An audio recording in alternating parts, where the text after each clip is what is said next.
दोस्तों, उन दिनों मेरी नौकरी रतलामपुर के एक छोटे से स्टेशन पर लगी थी जिसका नाम था जिनकोल स्टेशन। उस दिन मेरी नौकरी का वो पहला दिन था जिस दिन मैंने नौकरी ज्वाइन की थी और मुझे प्लेटफॉर्म नंबर 4 पर सफाई करने का काम दिया गया था। मेरी रात की शिफ्ट थी और टाइमिंग था रात 8 बजे से सुबह 7 बजे तक का था। वो क्या है कि मुझे रात की ड्यूटी बहुत ही ज्यादा अच्छी लगती है क्योंकि रात के वक्त इतना ज्यादा काम नहीं होता जो कि दिन के समय में होता है। इसलिए मैं ज्यादातर रात की ही ड्यूटी करता था। फिर जब मैं पहले दिन अपनी ड्यूटी पर गया तो मैं सबसे पहले विराट से मिला, जो कि मेरे ही स्टाफ का एक पुराना सफाई कर्मचारी था, क्योंकि विराट की वजह से ही इस स्टेशन पर मेरी नौकरी लगी थी। पहले तो विराट ने मेरी मुलाकात वहां के बाकी के कर्मचारियों से करवाई और फिर मुझे काम समझाते हुए सुपरवाइजर के कहने पर मेरी ड्यूटी प्लेटफॉर्म नंबर 4 पर लगा दी। मेरे हाथ में एक सुपली और एक झाड़ू थी जिसे लेकर मैं प्लेटफॉर्म नंबर 4 पर स्टेशन के चारों तरफ निगाह घुमाते हुए पहुंचा। तो उस वक्त स्टेशन के प्लेटफॉर्म नंबर 4 के साथ साथ बाकी के प्लेटफॉर्म पर भी खामोशी थी, यानी कि कुछ ही यात्री थे जिनमें से कुछ स्टेशन की दीवार से टिक कर बैठे हुए थे तो कुछ लेटे हुए थे। और जब मैंने प्लेटफॉर्म पर टंगी घड़ी पर नजर डाली तो उस वक्त 12 बजने को हो रहे थे। पर यहां पर मुझे काम शुरू करने से पहले यह नहीं मालूम था कि इस स्टेशन की कुछ और ही हकीकत है, क्योंकि जब मैंने अपना काम शुरू किया तो मुझे किसी ने करहाती हुई आवाज में कहा कि सफाई अच्छे से करो। और इस आवाज को सुनकर जैसे मैं उस आवाज की तरफ मुड़ा तो मुझे कुछ नहीं दिखा। पर जब मैंने फिर से अपना काम शुरू किया तो मुझे एहसास हुआ कि कोई मेरे आसपास चल रहा है। पहले तो मुझे लगा कि यह सब मेरे मन का भ्रम है, लेकिन मेरी चीख ने प्लेटफॉर्म नंबर 4 पर लोगों को इकट्ठा कर दिया और इसकी वजह थी एक औरत जिसका चेहरा खून से सना हुआ था, जो मुझे झाड़ू लगाते हुए फर्श पर दिखी थी। वहां पर जमा लोगों ने मेरे ऐसे घबराने का जब कारण पूछा तो मैंने घटी घटना का जिक्र उन सभी से किया। उन सभी ने मेरी बातें तो सुनी पर किसी ने कुछ कहा नहीं। पर इसी बीच विराट भी मेरे पास आ गया और मुझे अपने साफ सफाई कर्मचारी स्टाफ रूम में ले गया। स्टाफ रूम में ले जाते ही सबसे पहले उसने मुझे एक गिलास पानी दिया और मुझे शांत करते हुए पूछा, अरे दिनेश, क्या हुआ तेरे साथ? तू इतना घबरा क्यों गया था? जिस पर मैंने विराट को सारी बात बताई तो विराट ने मुझे बताया कि यह स्टेशन है, यहाँ पर कोई ना कोई घटना होती रहती है, जिस वजह से यहाँ पर ऐसी घटना होना आम बात है। लेकिन डरने वाली कोई बात नहीं है। इन सब चीजों पर तू ज्यादा ध्यान मत दे, बस अपने काम से काम रख। विराट ने मेरी बातों को ज्यादा सीरियसली नहीं लिया और मुझे इस तरह से समझाकर चला गया जैसे कि एक छोटे बच्चे को समझा दिया जाता है। लेकिन मैं ही जानता हूं कि मेरे ऊपर उस वक्त क्या बीत रही थी। मेरे अंदर का डर मुझे फिर से वहां पर काम करने की इजाजत नहीं दे रहा था, लेकिन मेरी मजबूरी भी कम नहीं थी। नौकरी का पहला दिन था और अगर मैं उसी दिन पीछे हट जाता तो शायद यह काम हमेशा के लिए मेरे हाथ से निकल जाता। खैर, मैं खुद को संभालते हुए दोबारा से स्टाफ रूम से बाहर निकला और अपने हाथों में झाड़ू थाम ली। इसी बीच एक ट्रेन भी आ गई जिसमें से कुछ यात्री उतरे तो कुछ यात्री जो स्टेशन पर थे वह अपने सफर के लिए ट्रेन से रवाना हो गए और ट्रेन की वजह से ही मेरा ध्यान बट गया। लेकिन अब एक बात थी कि इस स्टेशन पर पहले से ज्यादा खामोशी थी, क्योंकि जो यात्री ट्रेन से उतरे थे वह तो अपने अपने घर चले गए और जो कुछ मौजूद थे वह स्टेशन के कोनों में खर्राटे ले रहे थे। और ऐसे ही मेरे कुछ दिन स्टेशन पर काम करते हुए बीत गए थे। मैं रोजाना काम पर आता और एक डर के साथ काम करते हुए अपनी ड्यूटी पूरी करता। फिर ऐसे ही एक रोज प्लेटफॉर्म नंबर 4 पर एक और घटना घटी, लेकिन इस बार वो घटना मेरे साथ नहीं बल्कि एक यात्री के साथ घटी थी। दरअसल वो यात्री उस रात अपनी ट्रेन के आने का इंतजार कर रहा था। रात के लगभग 10:24 हो रही होगी कि वो यात्री एकदम से जोर से चीखा और चीखते हुए बेहोश हो गया। स्टेशन पर मौजूद सभी लोग उस यात्री के पास पहुंचे और जब उस यात्री को होश आया और फिर जो उसने बताया वह वाकई में रूह को कपकपा देने वाला था। दरअसल उस यात्री ने करहाते हुए अपनी उंगली से प्लेटफॉर्म के बगल में खड़ी कुछ झाड़ियों की तरफ इशारा किया और बताया कि वहां पर कुछ है। उसका चेहरा और शरीर खून से लथपथ है। वह कोई इंसान नहीं था। वह पटरियों के बीच से निकलकर उस झाड़ी में घुस गया। उस यात्री की बातें कुछ हद तक मुझे सच लग रही थी, क्योंकि कुछ दिन पहले मेरे साथ भी ऐसा ही एक भयानक हादसा हुआ था। इसका मतलब यह था कि इस स्टेशन पर कुछ तो है जिससे यह सब हो रहा है। अब मेरे जहन में इस स्टेशन को लेकर कई सारे सवाल उभरने लगे थे। खैर, मेरी वह रात भी बीती और जब सुबह हुई तो मैं अपने घर पर चला आया। फिर जब रात हुई तो टाइम पर मैं अपनी ड्यूटी करने पहुंचा और एक नज़र स्टेशन के प्लेटफॉर्म पर भी मारी कि कहीं कुछ गंदगी तो नहीं है। वैसे तो दिन के शिफ्ट वाले कर्मचारी सफाई करके गए थे, लेकिन मैंने एक बार फिर से घूम फिर कर प्लेटफॉर्म पर देख लिया। अभी मैं प्लेटफॉर्म पर खड़ा इधर उधर ही देख रहा था कि तभी मुझे रिंकू भाई ने आवाज देते हुए बुलाया और जब मैं उनके पास पहुंचा तो वह मुझे स्टेशन के बाहर बने एक चाय की दुकान पर ले गए। रिंकू भाई ने जाते ही 2 चाय बोल दी और साथ ही 2 सिगरेट भी ले ली। रिंकू भाई मुझसे कई साल पुराने थे, तो इस हिसाब से वह मेरे सीनियर भी थे, जिस वजह से मैं उनका आदर भी करता था। अभी मैंने और रिंकू भाई ने सिगरेट के 2-2 दम ही कसे थे कि तभी मुझे रात वाले यात्री के साथ घटी घटना का ख्याल आ गया और तभी मैंने रिंकू भाई से कहा, ओ रिंकू भाई, यार इस स्टेशन पर कोई दिक्कत है क्या?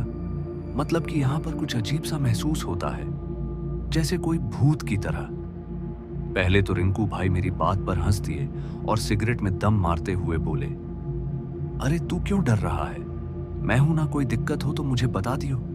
तू बस काम कर, और वैसे भी ये भूत तो हर जगह पर होते ही हैं, तो छोड़ इन सब बातों को। इतने में ही दुकानदार ने 2 कप चाय थमा दी और चाय पीकर हम अपने अपने काम में लग गए।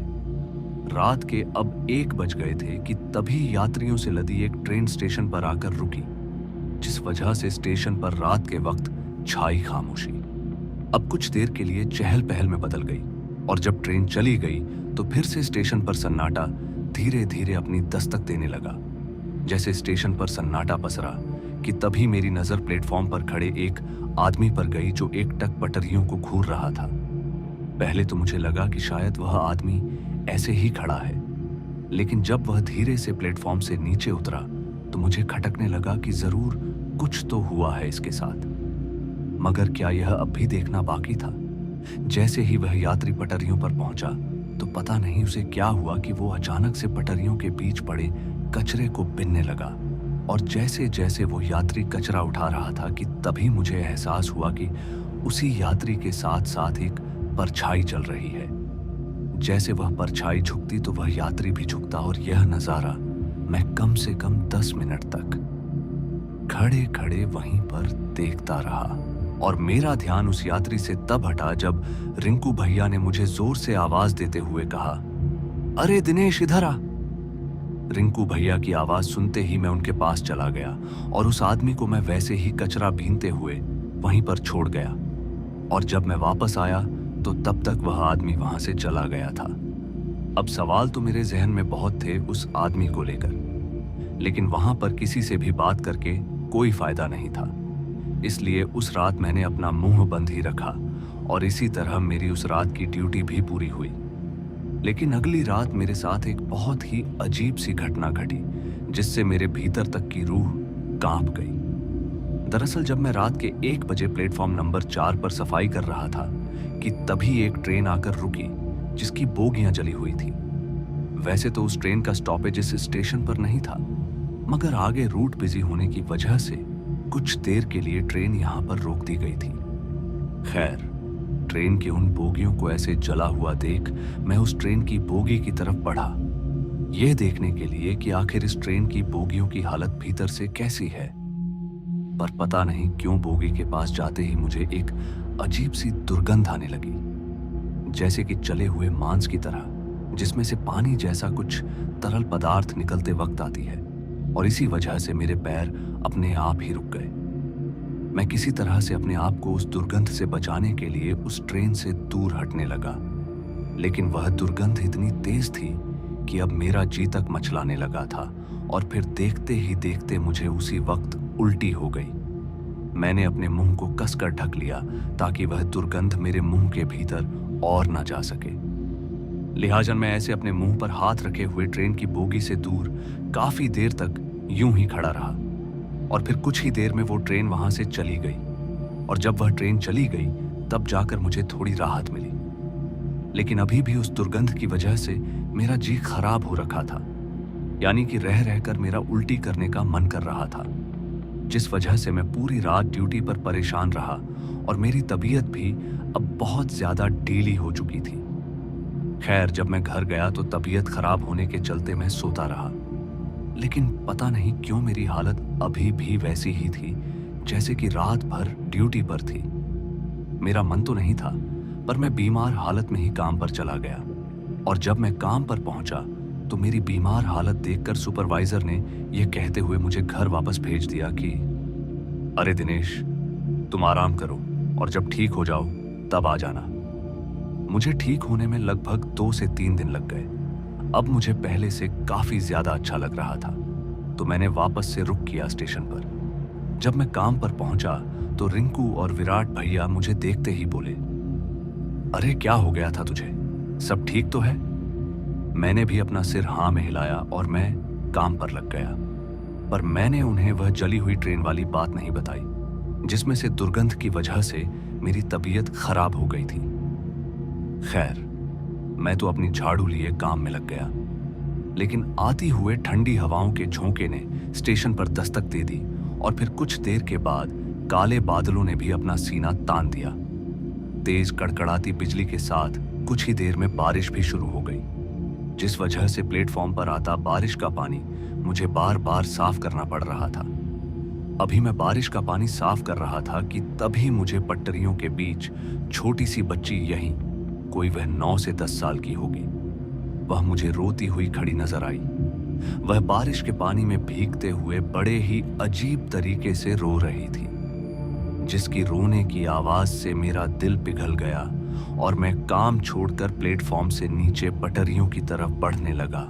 पर जैसे मैं अपना कदम प्लेटफॉर्म से नीचे रखने ही वाला था कि तभी किसी ने मेरा हाथ पकड़कर खींच लिया और एक तेज रफ्तार से आती ट्रेन एकदम से निकल गई, मगर वह बच्ची अब मुझे कहीं भी नजर नहीं आ रही थी। खैर, गनीमत थी कि मुझे मेरे ही एक साथी ने बचा लिया, नहीं तो आज मैं पटरियों पर बिछा होता। उस वक्त मैं काफी ज्यादा घबरा गया था, जिस वजह से मैं वहीं प्लेटफॉर्म की एक बेंच पर बैठ गया और किसी तरह मैं अपने आप को शांत करने की कोशिश करने लगा, मगर पता नहीं क्यों उस वक्त मैं चाहकर भी खुद को शांत नहीं कर पा रहा था और जो मेरी नजरें थीं वह बार बार उन्हीं पटरियों की तरफ ही जा रही थी, पर सिवाय खालीपन के वहां पर कुछ भी नहीं था। अभी मैं अपने साथी को इन सब घटनाओं के बारे में बताता कि वह मुझे वहीं पर छोड़कर चला गया। अब मैं अकेला बैठा उस बच्ची के बारे में सोच रहा था कि तभी मेरा सुपरवाइजर मुझे आता हुआ दिखा, जिसे देखते ही मैं बेंच से उठ खड़ा हुआ और अपने हाथों में झाड़ू थाम ली, ये सोचकर कि कहीं वह मुझे ऐसे बैठा हुआ देखकर कुछ बोलने ना लगे। खैर, वो मेरे पास तो नहीं आया, मगर मैं अब काम पर लग गया। अभी मैं काम में लगा ही हुआ था कि उसी वक्त मुझे लगा जैसे प्लेटफॉर्म के आखिरी सिरे से कोई घिसटते हुए चल रहा हो, जिसे देखते ही झाड़ू अपने आप ही मेरे हाथों से धीमी हो गई और जब मैंने ध्यान से देखा तो वहां एक धुंधली सी आकृति दिखाई दी जो रोशनी में आते ही गायब हो गई। अब ये सब देखकर मेरे पैरों में जैसे जान ही नहीं हो। मेरा मन कर रहा था कि सब छोड़ छाड़ कर यहां से भाग जाऊं, लेकिन मैंने किसी तरह से खुद को रोक लिया। मैंने काम तेज करने की कोशिश की, बस ये सोचकर कि जल्दी से ये प्लेटफॉर्म साफ हो जाए और मैं किसी दूसरी जगह पर चला जाऊं। तभी मुझे फर्श पर कुछ गीला गीला सा दिखा और जब मैंने पास जाकर देखा तो वह पानी नहीं था, बल्कि वो गाढ़ा और काला सा दाग था, जैसे कि वह बहुत पुराना खून हो। और उस खून को देखते ही उसी पल मेरे कानों में करहाने जैसी आवाज गूंजी, जिसे सुनते ही मेरे पूरे शरीर में सिरहन सी दौड़ गई। मुझे ऐसा लगा जैसे प्लेटफॉर्म नंबर 4 की दीवारें, छत और पटरियां सब मिलकर कोई पुराना दर्द दोहरा रही हो। और उसी पल मेरी सांसें भी बहुत तेज हो गईं और आंखों के सामने बहुत ही अजीब सी तस्वीरें बनने लगीं। एक औरत जो खून से लथपथ थी, वह प्लेटफॉर्म पर गिरती हुई और चारों तरफ फैला अंधेरा ही मुझे नजर आ रहा था। पर मैं किसी तरह हिम्मत जुटाकर स्टाफ रूम की तरफ भागा। लेकिन उस रात मैंने किसी से कुछ कहा नहीं। लेकिन मन में एक बात साफ बैठ चुकी थी कि यह स्टेशन सिर्फ ईंट पत्थर और पटरियों का ढांचा नहीं है। यहाँ पर कुछ ऐसा कैद है जो रात के अंधेरे में जाग उठता है, खासकर प्लेटफॉर्म नंबर 4 पर। फिर उसके बाद मेरी हर रात की ड्यूटी एक डर के साथ ही शुरू होती और उसी डर के साथ खत्म होती। और मुझे धीरे धीरे अब समझ में आने लगा कि उस पहली रात मैंने जो देखा था वो कोई भ्रम नहीं था, बल्कि इस स्टेशन की एक ऐसी सच्चाई थी जिसे जान लेने के बाद कोई भी इंसान पहले जैसा नहीं रह पाता। और अब मुझे इस स्टेशन पर काम करते हुए बाकी के लोगों की तरह आदत सी हो गई है और मैं आज भी यहीं इसी स्टेशन पर काम करता हूं। पर अब मुझे डर नहीं लगता। तो दोस्तों, आज की इस कहानी में बस इतना ही। और मैं आपका दोस्त जल्द मिलूंगा एक ऐसी ही और डरावनी कहानी के साथ। धन्यवाद।